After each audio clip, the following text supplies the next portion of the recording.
नमस्कार. ठरलं तर मग ह्या मालिकेच्या आजच्या भागामध्ये आपण पाहत आहोत पोलीस आलेले असतात आणि बॉक्सो या कायद्यानुसार अरेस्ट वॉरंट आणलेलं आहे आपल्या सायलीच्या विरोधात. इथे मात्र आता सरेंडर करताना पाहतोय आपण अर्जुन एकही शब्द आता ह्याच्या विरोधात बोलू शकणार नाही. तो वकील आहे, त्याला माहिती आहे की आता काय वागायचं, कसं करायचं. सायली म्हणते आता काहीच नाही करू शकणार तुम्ही, तर तो मानेने नाही म्हणून नकार दाखवतो. आता सायलीच्या लक्षात आले ही केस गंभीर आहे. ह्या सगळ्या प्रकारात आपल्याला आता शांत राहायला हवं. घरातली मंडळी मात्र अस्वस्थ झालेली पाहायला मिळत आहे. त्यांच्या सगळ्यांचा संयम सगळं काही सुटले, अगदी कसेबसे रडू लागतात ते. आणि पश्चाताप त्यांना असं होऊ लागला आहे की काय होऊन बसलं, काय हे स्वप्न आहे. एक क्षणापूर्वी आपण किती आनंदी होतो, किती स्वप्न पाहत होतो आणि क्षणात आनंद निघून जावा, तसं यांच्या आयुष्यातला हा दुःखाचा प्रसंग. कोणाला त्याच्यावर विश्वाससुद्धा बसत नव्हता. सायली मात्र आजीला, घरच्यांना, सगळ्यांना संयमाने राहा सांगताय आणि आता याच्यावरती पर्याय नाही आहे, त्याच्यामुळे आपल्याला याला सामोरे जावंच लागणार आहे. याच्यामध्ये काहीच पर्याय निघत नाही हे पाहिल्यानंतर सायली आता सरेंडर होते. तिचे दोन्ही हात हातकड्या घालण्यासाठी ती पुढे करते. हे दृश्य पाहताना घरातल्या सगळ्यांच्या डोळ्यातनं टपटप पाणी येत असतं.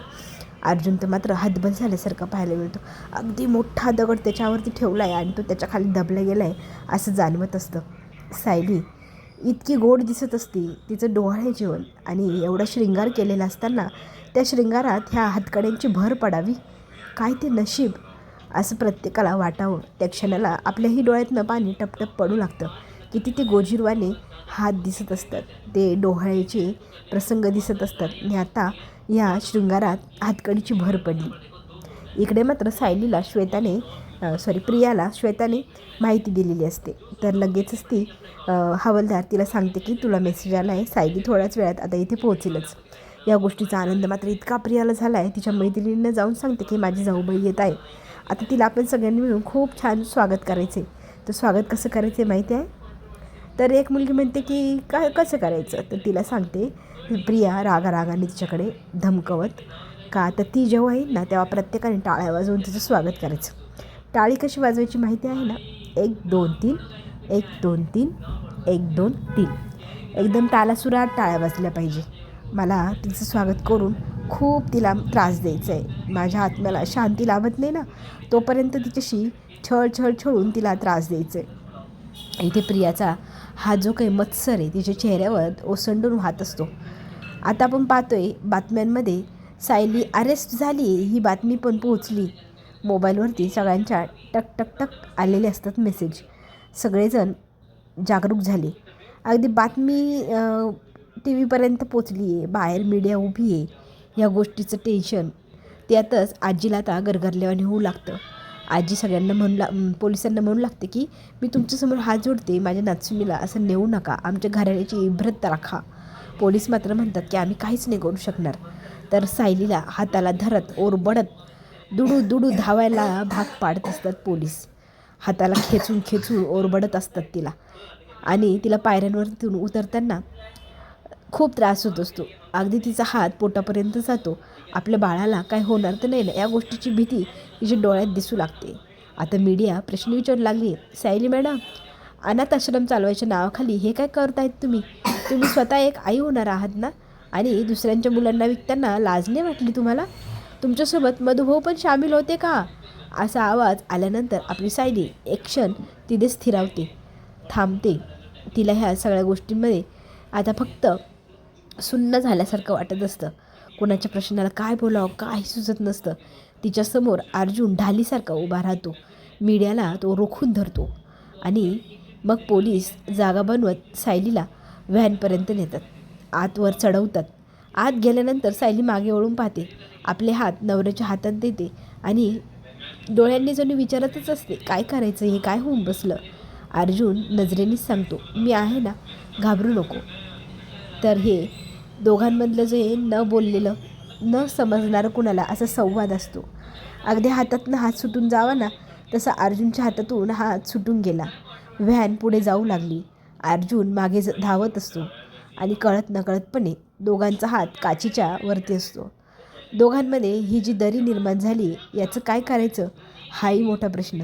अगदी स्वप्न वाटावं तसं होऊन बसले हे सगळं.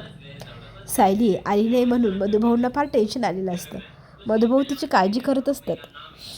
इतका वेळ झाला, अर्जुन पण आला नाही. तर कुसुमला ते हाक मारून सांगतात की कॉल तरी करून बघ. त्यात आपली गौरी फार रडत असते. ती काही केलं जेवणच करायला तयार नाही. सायली ताई आली तरच मी जेवल म्हणून अट्टहासच केलं आहे तिने. तर आता इकडे पाहू शकतो देवासमोर आहो आणि आई आणि आगं आई दोघी पण आई आपल्या देवी आईला प्रश्न विचारतायत. देवी आई, सायलीवरती असा अन्याचार का केला आणि तिच्यावर एवढा मोठा आरोप लावायला देवी आई तुला कसं चाललं, तिच्यावरती एवढा मोठा आरोप कसा लावला. गणपतीला आता पाण्यात ठेवण्यात आलेले. तितक्यात श्वेता येते. प्रताप विचारतो आई झोपली का. तर आजीला व्यवस्थित तिने गोळी वगैरे दिली आहे, झोपली पण आहे आजी. हे सगळं स्वप्नासारखं होऊन बसलं म्हणून खचून जातो प्रताप. अश्विन त्यांच्याजवळ जाऊन म्हणतो की असं खचू नका बाबा, तुम्ही तर आमचे आधारस्तंभ, तुम्हीच खचले तर कसं होईल. तितक्यात कुसुमताईचा कॉल आला. श्वेता म्हणते की काय करायचं. तर आता सगळे म्हणतात की सांगा काय झालं इथे. आता कुसुमताई विचारत असते की अर्जुन फोन नाही उचलत, सायलीचा बंद आहे, चैतन्य पण फोन नाही उचलत आहे, तर हे सगळं काय आहे. तर आता तिला इथे पूर्ण माहिती आता श्वेता सांगू लागते काय काय घडलं. तर आपल्या सायलीताईला मुलींच्या तस्करीच्या आरोपाखाली जेलमध्ये घेऊन गेले. ही गोष्ट कळल्यानंतर मधुभाऊंच्या पायाखालची जमीन सरकावी तशी जमीन सरकली. आपली कुसुमताई ताडकन उभी राहिली, हातातनं मोबाईल खाली पडला आणि सगळ्यांना घडलेली हकीकत कुसुमताई सांगू लागते. हे सगळं काय होऊन बसलं आणि सगळेजण घाबरून भितरून जातात. अगदी आपली गौरी कुठे आहे माझी ताई म्हणत रडत रडून तिने घर डोक्यावर घेतलं. तिला गप्प करण्यासाठी छोटी छोटी मुलं पुढे येतात तिला नादी लावण्यासाठी. तर कुसुमताई आता भानावर येते आणि कुसुमताई म्हणते की आपल्याला आता तिकडे जाऊन पाहावं लागेल काय झालं काय नाही, इथे बसून तर काहीच कळेना असं झालं. तर दुसरीकडे आपण पाहू शकतो बातम्यांवरची ही एवढी भारी न्यूज, सायलीची ओढाताण, घरचे लोक गयावया करताय, हात जोडताय, हे सगळं पाहून ना सचिनच्या जीवाची अशी पारणं फिटली. अगदी गारगार वाटलं महिपतला. आपल्या मुलीला तोंड लपवून फिरावं लागते. आता समाजात ही तरी कशी तोंड घेऊन मिरवते मी पाहतो म्हणत तो टी व्हीच्या समोर आता उभा असतो. प्रत्येकाला ह्या गोष्टीचा इतका आनंद असतो. आपण इतक्या दिवस ज्या गोष्टीसाठी झटलो ती आज घडली बुवा. आज आपल्या मनाला समाधान लाभलं. ह्या सायलीची एवढी ओढाताण, 2 जीवाची असून तिची कोणीही काळजी न घेणं, तिला ओढत ह्या जेलमध्ये टाकलं आहे, ही गोष्ट पाहिल्यानंतर प्रत्येकाला इतका भारी आनंद वाटत असतो. खरंच बुवा ह्या 5 जणांनी करूनच दाखवलं यांना जे हवं होतं ते. आणि 5 बोटं 5 मुठीत एकत्र आली ना, काय करू शकते ती मूठ, कसा बुक्का मारते अर्जुन सायलीच्या सारख्या लोकांच्या स्वप्नांवरती पण, हे आज आपण अनुभवलेलं आहे. आता या 5 जणांच्या व्यवस्थित व्हिडिओ कॉलमध्ये गप्पा चालू असतात. त्यात ना प्रत्येकजण आपापली बाजू मांडत असतं की मी आव केला, मी ताव केला, म्हणून अर्जुन आणि सायलीला हे दिवस बघावं लागले. आता महिपत म्हणतो माझ्या मुलीला तोंड लपवत फिरायला लागतं या सायलीमुळे. आता ही समाजात कसं तोंड फिरवते तो मी पाहतोच. आणि तो अर्जुन आपली बायको गरोदर आहे आणि ती जेलमध्ये आहे म्हणूनच सडत राहील आणि त्याचं मन इकडं दुःखी राहील. कसे सगळेजण पोलिसांसमोर हात जोडत होते, आमच्या सायलीला नेऊ नका, 2 जीवाशी म्हणत होते. सगळे क्षण आठवून प्रत्येकाला इतका आनंद वाटत असतो. आज पारणं फिटली प्रत्येकाच्या डोळ्यांची. सगळ्यांना आनंदच इतका झाला. प्रिया मात्र काही बोलत नसते. तर प्रियाला इथे प्रश्न विचारतो सचिन, काय बरं तू काय बोलत नाही. तर ती म्हणते बोलून नाही तर करून दाखवलं आपण. आपल्या 5 जणांची जोडी जेव्हा पण एकत्र येईल ना, तेव्हा 5 मुठीसारखी बनवून दणदणीत विजय मिळवेल. बघ आज आपण विजय मिळवला की नाही.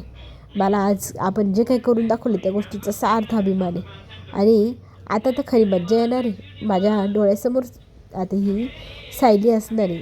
तर आता मी काय काय करू शकते हे अजून तुम्हाला माहीत नाही, हळूहळू कळेलच. पुढील भागामध्ये आपल्याला पाहायला मिळते की सायलीच्या अंगावरचा एक दागिना जणू काही ओरबडून काढावा ना तसा एक दागिना उतरवला जात होता. प्रत्येक दागिन्यावरची मागची भावना, प्रत्येक गोष्टीमागची भावना, आजीने दिलेल्या बांगड्या, आईने दिलेला हार, अर्जुनच्या नावाचे मंगळसूत्र, एक वस्तू खाली काढताना ठेवताना आपली माणसं आपल्यापासून दूर जात आहे असा मनाला वाटू लागतं आपल्या सायलीच्या. आणि एक गोष्ट हे सगळं उतरवली गेली ही पाहिल्यानंतर प्रियाला मात्र प्रचंड आनंद झाला आहे. ज्या यातना जे दुःख मी भोगले ना ते तुलाही इथे बसून इथे राहून भोगावं लागणार आहे, ह्या गोष्टीचा आनंद प्रियाला झाला आहे. प्रिया मात्र एकदम सुखी, डोळ्याची पारणं फिटली तिच्या. तर आपली सायली मात्र एकदम लंकेची सीता व्हावी ना तशी बनली आहे. तिच्या चेहऱ्यावर फक्त एक चिंता, एक काळजी. घात झाला, कसा झाला, कळत न कळत कधी घडला तो कळलंसुद्धा नाही. अर्जुन आणि सायली गाफील कशी राहिले, ह्या गाफीलपणाचा फायदा कोणी घेतला? हे सगळं प्रकरण घडत असताना आपण कुठे होतो आणि आपलं नक्की काय चुकलं, या गोष्टीचा लेखाजोखा आता सायली लावत आहे. हे सगळं नक्की कोणी केले याचा अंदाजसुद्धा येत नाही आहे सायली आणि अर्जुनला. आता ही जोडी पुन्हा एकत्र कधी दिसेल आणि कसा विजय मिळवेल हे तर आपल्याला पुढे गेल्यावरच कळेल.